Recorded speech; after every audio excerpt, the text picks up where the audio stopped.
चीन ने एक बार फिर लगाया भारत के लिए अड़ंगा। यूनाइटेड नेशंस में लगाई भारत और अमेरिका के प्रस्ताव पर रोक। प्रस्ताव था मुंबई टेरर अटैक के मास्टरमाइंड साजिद मीर से संबंधित। मगर आखिर क्यों करता है चीन आतंकियों की सरपरस्ती? क्या प्रेम है उसे आतंक से? हेलो, मैं हूं साहिबा खान और आप देख रहे हैं अनकट। तो शुरू करने से पहले एक सिचुएशन देती हूं आप सभी को। सोचिए कि आपकी क्लास में कोई बच्चा बहुत शैतानी करता है, मतलब अति कर देता है, और जब आप उसकी कंप्लेन करने जाती हैं, मॉनिटर कुछ बोल करके उस बच्चे को बचा लेता है। बस वही बचपन की हरकतें संयुक्त राष्ट्र जैसे बड़े मंच पर भी होती हैं। जी हाँ, ऐसे बड़े मंचों पर ऐसी बड़ी बातें होती रहती हैं सेन्योरिटा। खैर, पूरा मामला आपको हम बताते हैं। तो बेसिकली चीन ने शुक्रवार को एक बार फिर संयुक्त राष्ट्र में अमेरिका और भारत की तरफ से लाए गए प्रस्ताव यानी कि प्रपोजल पर रोक लगा दी है। प्रस्ताव क्या था? लश्कर-ए-तैयबा के साजिद मीर को वैश्विक आतंकवादी माने ग्लोबल टेररिस्ट घोषित किया जाना था। साजिद मीर भारत का मोस्ट वांटेड आतंकवादी है और 2008 के मुंबई हमलों में शामिल था। तो कैसे हुआ ये? संयुक्त राष्ट्र सुरक्षा परिषद यानी कि यूनाइटेड नेशन सिक्योरिटी काउंसिल की 1267वीं अलकायदा प्रतिबंध कमेटी के तहत ग्लोबल टेररिस्ट के रूप में मीर को ब्लैकलिस्ट में डालने के लिए अमेरिका ने प्रस्ताव पेश किया, जिसका भारत ने समर्थन किया। साजिद मीर लश्कर-ए-तैयबा का हाई कमांड है और लश्कर-ए-तैयबा के इंडिया सेटअप का इंचार्ज भी है। आपको बताती चलूं कि मुंबई टेरर अटैक का मास्टरमाइंड भी साजिद मीर ही है।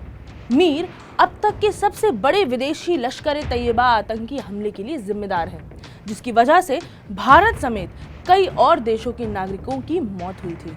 हमले के दौरान 175 लोग मारे गए, जिनमें 18 पुलिसकर्मी, 122 लोग, 26 विदेशी और 9 आतंकवादी थे। 291 घायल हुए, जिनमें से 25 पुलिसकर्मी, 243 लोग, 22 विदेशी और 1 आतंकवादी अजमल कसाब था।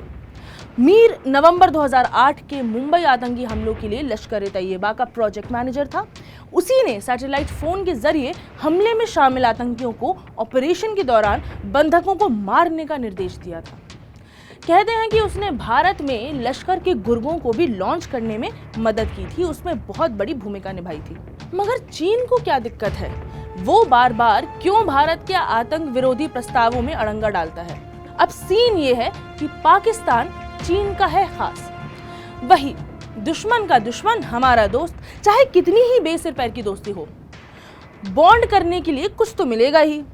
तो जब भारत किसी आतंकी को ग्लोबल टेररिस्ट घोषित करने के लिए प्रपोजल डालता है, China being the permanent member that it is, वो उसे वीटो कर देता है, माने नेगेटिव वोट उस पर डाल देता है। मगर क्यों करता है चाइना ऐसा? जून में चीन से आखिरी मौके पर एक और पाकिस्तानी आतंकी अब्दुल रहमान मक्की को आतंकी घोषित करने वाले प्रपोजल में बाधा डाली थी। चीन मसूद अजहर को ग्लोबल टेररिस्ट घोषित करने वाले प्रस्ताव में भी बाधा बन गया था।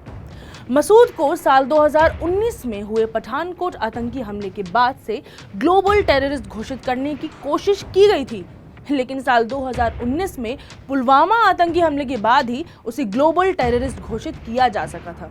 सोचिए, तो मतलब जब तक उस लेवल का हमला नहीं होता, जब तक सोल्जर्स नहीं मरते, आप ग्लोबल टेररिस्ट हैं ही नहीं। खैर, ये तो चीन से पूछना पड़ेगा।